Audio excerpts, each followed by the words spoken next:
నమో నారాయణాయ అండి. అందరికీ మనం నారాయణుడి చరణాల గురించి, పాదాల గురించి చెప్పుకుంటున్నాం కదా. దాంట్లో ఒక బ్రాహ్మణ కుటుంబం ఆ శ్రీవారికి ఎంతో సేవ చేసుకుంటూ ఉండేవారని కూడా చెప్పుకున్నాం కదా. అదేనండి, రామాచారి గారు ఆయన భార్య గురించి చెప్పుకుంటున్నాం కదా. ఆయనకి శ్రీవారు కలలో కనిపించి తిరుమలకి రమ్మన్నారని, ఆ తిరుమల కొండ ఎక్కుతుండగా అది ఎందరో మహర్షులు వచ్చి మీకు ఆ తిరుమల వైభవాన్ని చెప్తారని చెప్పుకుంటున్నారు కదా. ఇప్పుడు మనం ఆ తిరుమల వైభవంలో రెండో అడుగు మొదట బృహస్పతి గారు వచ్చి స్వామివారి పాదాలను ఆకాశంలో చూపించారు. ఇప్పుడు ఇంకొక మహర్షి వచ్చారండి. ఆయన ఒక చిన్న కథ, ఒక అన్నదమ్ముల కథ కూడా చెప్పారు కదా. రామయ్య కృష్ణయ్య కథ చెప్పారు కదా. ఇప్పుడు మనం ఆ తర్వాత ఆ సాధువు ఏం చెప్పారో మనం చూద్దాం. అప్పుడు ఆ భక్తులు సాధువుతో ఇలా అన్నారు: స్వామి, మీరెవరో దివ్య పురుషుల వలె ఉన్నారు. మాకు ఒక్క సందేహం. ఆ వ్యాపారులు ఎన్ని పాపాలు చేసినా ఏ పుణ్యం చేయడం వలన ఇక్కడ ఈ పవిత్ర కొండపై గలిగారు?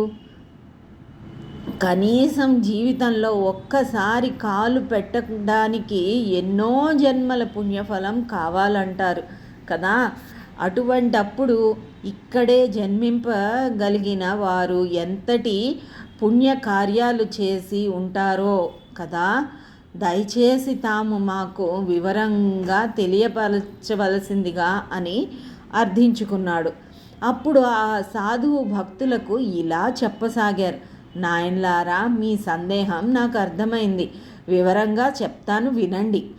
సర్వ ప్రాణికోటికి వారి వారి కర్మ ఫలాలనుసారం మరుజన్మ అనుగ్రహించేది ఆ శ్రీమన్నారాయణుడే. ఎవరైతే పుణ్యకార్యాలను చేస్తూ సత్ప్రవర్తన కలిగి ఉంటారో వారికి ఉత్తమ జన్మలను అనుగ్రహించే కరుణామూర్తి శ్రీనివాసుడు. మానవులు మహా ఆవేశపూరితులై ప్రతిదీ శాశ్వతం అని తలుస్తారు. భార్య, పిల్లలు, బంధువులు, ఇళ్ళు, పొలాలు, వస్తువులు, వాహనాలు, ఇలా అనేక బంధాలతో పడి కొట్టుకుపోతుంటారు. కానీ చివరన ఇవేవి తమతో రావని తలచరు. అనుభవిస్తున్నంత కాలం అవన్నీ శాశ్వతమైనవిగా వారికి తోస్తాయి. కానీ ఆ జీవితం ఎంత అల్పమైనదో, ఎంత క్షణికమైనదో గ్రహించరు. కొన్ని లక్షల సంవత్సరాలుగా గడుస్తున్న ఈ కాల భ్రమణలో కేవలం 100 సంవత్సరాలు జీవించే మానవుడికి జీవితకాలం ఎంత? అంత దాకా ఎందుకు? ఒక విషయం అడుగుతాను, చెప్పండి. మీరందరూ మీ పేరు, మీ తండ్రి పేరు, మీ తాత పేరు చెప్పగలుగుతారు. బహుశా మీలో కొందరు మీ ముత్తాత పేరు కూడా చెప్పగలుగుతారు. అయితే ఆ ముత్తాతకు తండ్రి, తాత, ముత్తాతల పేర్లు చెప్పగలరా? దాదాపు అసాధ్యం. అసలు వాళ్ళు ఎలా జీవించి ఉంటారు? ఏ వృత్తి చేసి ఉంటారు? వారి జీవితం ఎలా గడిచింది? వారి మనస్సులు ఎటువంటివి? వారి స్నేహితులెవరు? వారు ఎన్ని రోజులు జీవించారు? ఇవేవైనా చెప్పగలరా? వారు కూడా మనలాంటి వారే కదా, మనలాగే జీవించి ఉంటారు కదా.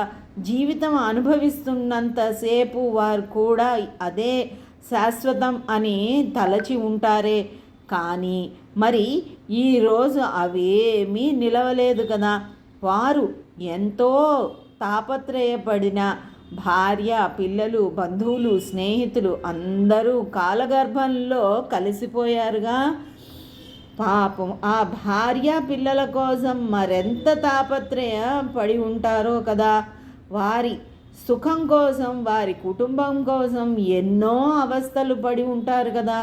కుమారుడికి ఏదో కొత్త వస్తువు కొని పెట్టాలనో, భార్యకి ఇంకా నగలు కొన్ని పెట్టాలనో ఇలా వీటన్నింటి కోసం ధనం సంపాదించటం కోసం నానా కష్టాలు పడి ఉంటారు కదా. కానీ అవేమీ శాశ్వతం కాదు కదా. ఈరోజు మన కంటికి కనబడినదంతా రేపు మనకు కనబడకపోవచ్చు అని అన్నాడు. ఆ సాధువు ఇంకా ఇలా చెప్పసాగారు. ఆ సాధువు ఏం చెప్పారో ఇంకా మనం వచ్చే భాగంలో తెలుసుకుందాం. ఓం నమో నారాయణాయ.